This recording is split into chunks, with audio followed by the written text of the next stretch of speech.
সাভারে ফুটপাতে দখল করে চলছে রমরমা ব্যবসা। ভোগান্তি পোহাচ্ছে পথচারীরা। বিস্তারিত জানাতে সরাসরি যুক্ত হচ্ছেন সহকর্মী দেওয়ান ইমন। ইমন, অবৈধ স্থাপনা উচ্ছেদে প্রশাসন কোনো অভিযান চালিয়েছে কিনা বিস্তারিত জানাবেন। নেন্সি, আমি রয়েছি এই মুহূর্তে সাভার বাজার বাস স্ট্যান্ডে। আমার পেছনেই দেখতে পাচ্ছেন কিন্তু সারি সারি অবৈধ দোকানপাট বসে কিন্তু এই জায়গাটিতে অর্থাৎ সড়কের জায়গাটিতে কিন্তু চলছে রমরমা চাঁদাবাজি। এই সমস্ত এই যে সাভার স্ট্যান্ডের দুপাশে, সড়কের দুপাশে অন্তত ৩,০০০-এর মতো এমন অবৈধ স্থাপনা আছে, এমন অবৈধ ফুটপাতে দোকান গড়ে উঠেছে। এইসব দোকান থেকে কিন্তু প্রতিদিন ন্যূনতম ১০০ টাকা থেকে ১,০০০ টাকা পর্যন্ত কিন্তু চাঁদা উত্তোলন করছে একটি মহল।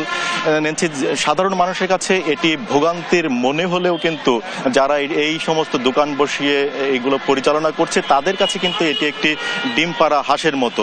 ন্যূনতম যদি এইসব ৩,০০০ দোকান থেকে যদি ১০০ করে টাকাও প্রতিদিন উত্তোলন করা হয়, সেখানে কিন্তু প্রতিদিন ৩ লক্ষ টাকা, মাসে গিয়ে কিন্তু সেই অঙ্কটি দাঁড়াচ্ছে প্রায় ৯০ লক্ষ কোটি টাকার কাছে। এই যে একটি বড় অ্যামাউন্ট, কোনো পুঁজি ছাড়া এখান থেকে কিন্তু একটি স্বার্থন্বেষী মহল প্রতিনিয়ত কিন্তু তারা এই টাকাগুলো উত্তোলন করছে এই সমস্ত ফুটপাত বসিয়ে। যে কারণে কিন্তু প্রতিনিয়তই সাভারে যেহেতু শিল্পাঞ্চল, এই শিল্পাঞ্চল অধ্যুষিত এলাকায় এই সড়কটি ব্যবহার করছে লক্ষ লক্ষ গার্মেন্টস শ্রমিক থেকে শুরু করে এখানে যারা বসবাস করছে সেই সমস্ত মানুষ কিন্তু প্রতিনিয়তই এই দুর্ভোগের শিকার হচ্ছে। যেহেতু তারা এই ফুটপাতটি ব্যবহার করছে, এই কারণে কিন্তু তারা এই দুর্ভোগের শিকার হচ্ছে। পাশাপাশি কিন্তু যেহেতু এই ফুটপাত গড়ে উঠেছে, এখানে চুরি, ছিনতাই সহ নানা ধরনের অপরাধ কিন্তু প্রতিনিয়তই ঘটছে। এছাড়া যদি আপনাদেরকে বলি যে অভিযানের বিষয় যেটি বললেন, যে বিগত মাসে অর্থাৎ ডিসেম্বর মাসে একবার উপজেলা প্রশাসনের পক্ষ থেকে এখানে অভিযান পরিচালনা করা হয়েছে। তারপরে কিন্তু আমরা আর এখানে কোনো ধরনের অভিযান পরিচালনা করতে কাউকে দেখিনি। সে সময় আমরা যারা অভিযান পরিচালনা করেছিলেন সেখানে যৌথ বাহিনীর সদস্যরাও ছিল, উপজেলা প্রশাসন ছিল, তাদের কাছে কিন্তু আমরা সেই সময় জানতে চেয়েছিলাম যে তাদের যে এই যে উচ্ছেদ কার্যক্রম বা অভিযান এটি অব্যাহত থাকবেন কিনা। সেই সময় কিন্তু প্রশাসন আমাদেরকে জানিয়েছিলেন যে আগামীতেও কিন্তু তাদের এই কার্যক্রমগুলো কিন্তু তারা অব্যাহত রাখবেন এবং মানুষ যেন এই সড়কটি দিয়ে নির্বিঘ্নভাবে চলাফেরা করতে পারে সেটি কিন্তু তারা অব্যাহত রাখবেন। কিন্তু আমরা এখন দেখছি যে যেদিন সেই অভিযানটি পরিচালনা করা হয় সেদিনের পর থেকে কিন্তু সেই দিনই অর্থাৎ সন্ধ্যা নাগাদ তাদের অভিযান কার্যক্রমটি শেষ হয়েছে। আবার সেই রাত থেকেই কিন্তু আমরা দেখেছি যে এই যে যারা ফুটপাতে বসেছিলেন তারা কিন্তু আবার তাদের সেই কার্যক্রমগুলো একই গতিতে চালাচ্ছেন। কিন্তু এরপরে থানা পুলিশের যেই এখানে যে তৎপরতা থাকার কথা সেটি কিন্তু আর তাদের সেভাবে নেই। আমরা বিগত দিনে দেখেছি যে যারা প্রশাসনের বিশেষ করে থানা প্রশাসনের যারা ছিলেন, উপজেলা প্রশাসন এটিকে উচ্ছেদ করার পরে থানা প্রশাসন কিন্তু তারা তাদের কার্যক্রম অব্যাহত রেখেছিলেন। এখানে একটি নির্দিষ্ট টিম দিয়ে রেখেছিলেন থানা পুলিশের পক্ষ থেকে, যেন আর কেউ এভাবে এই ফুটপাত দখল করে বসতে না পারে, ফুটপাতে দখল করে বসিয়ে কেউ চাঁদাবাজি করতে না পারে, সেটি কিন্তু যেন না হতে পারে সেটি কিন্তু থানা পুলিশ নিশ্চিতের জন্য এখানে একটি থানা পুলিশের পক্ষ থেকে টিম দিয়ে রাখা হতো। কিন্তু এখন কিন্তু আর সেই বিষয়গুলো আমরা দেখছি না। যে কারণে কিন্তু এই যে পথচারীরা, বিশেষ করে পথচারীর মধ্যে নারী যারা রয়েছেন তারা কিন্তু সবচেয়ে বেশি ভোগান্তির শিকার হন এই সড়কগুলো ব্যবহারে। এখানে পুরুষ নারী যখন এদের সংকুচিত একটি সড়ক দিয়ে যেতে হয়, দুই পাশে যেহেতু ফুটপাত, তখন কিন্তু একজনের সাথে নারীদের সাথে পুরুষদের শরীরে স্পর্শকাতর যে বিষয়গুলো সেগুলো কিন্তু হরহামেশাই ঘটছে। পাশাপাশি দেখেন যে যেহেতু এই যে দোকানগুলো গড়ে উঠেছে এখানে কিন্তু এমনি কিন্তু কেউ এসে এখানে একটি দোকান বসাতে পারবে না। এই এক একটি পজিশন নির্ধারিত করে দেওয়া হয় এবং এই যে ফুটপাতের যে সড়কের যে জায়গাগুলো দেখছেন এখানে কয়েকটি সারি কিন্তু গড়ে উঠেছে। প্রথম সারি যেটি দেখা যাচ্ছে যাদের মার্কেটের সামনে, শপিং মলের সামনে, সেই দোকানগুলো তারা নিয়ন্ত্রণ করছে, এরপরের গুলো আরেকটি মহল নিয়ন্ত্রণ করছে, তারপরে সারিটা আরেকটি মহল নিয়ন্ত্রণ করছে।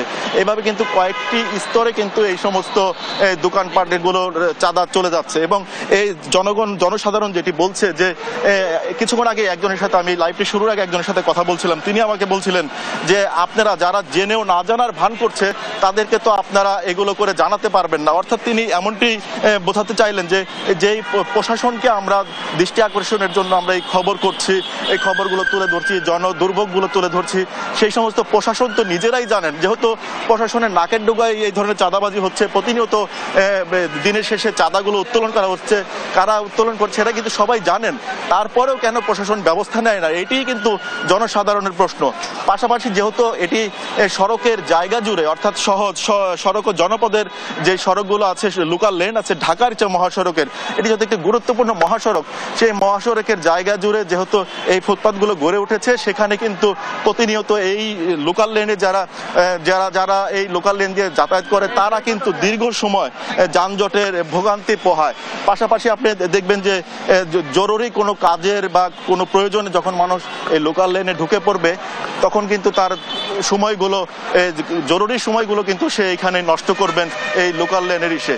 আমরা প্রতিনিয়ত এই সমস্ত দুর্ভোগের যে চিত্রগুলো এগুলো তুলে ধরলেও কিন্তু অজানা কারণে, অদৃশ্য কারণে, কিন্তু অদৃশ্য শক্তির কারণে কিন্তু প্রশাসন এই সমস্ত ব্যবস্থা নিচ্ছে না, যে কারণে মানুষের দুর্ভোগটা যেন চিরাতে একটি প্রতিনিয়ত যেই দুর্ভোগ মানুষ পাচ্ছে সেটি থেকে কোনোভাবেই বেরিয়ে আসা তাদের সম্ভব হচ্ছে না। এছাড়া যদি আমি আরেকটি বিষয় আপনার মাধ্যমে জানিয়ে রাখতে চাই, আমি সাভারের পৌরসভা কেন্দ্রিক একজন বিএনপি নেতার সঙ্গে আমার আলাপ হয়েছিল।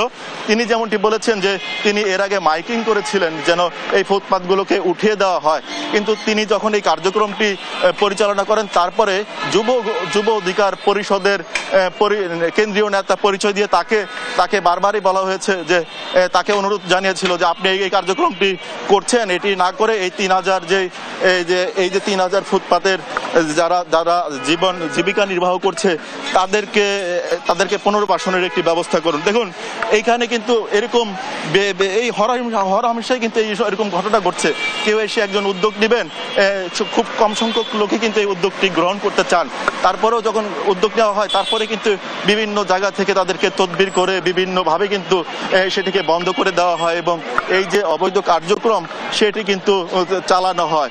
এই কারণে কিন্তু প্রতিনিয়ত এই সাভারের যারা বসবাস করছেন তারা কিন্তু দুর্ভোগের শিকার হচ্ছেন এবং এই যে একটি বড় ধরনের দুর্ভোগ এই যে জনসাধারণ পোহাচ্ছে দীর্ঘদিন ধরে এই সাভারে, সেটি থেকে কিন্তু কোনোভাবেই রেহাই পাচ্ছে না। নেন্সি। ইমন, আপনাকে ধন্যবাদ। দর্শক, সাভার থেকে আমাদের সঙ্গে যুক্ত হয়েছিলেন সহকর্মী দেওয়ান ইমন।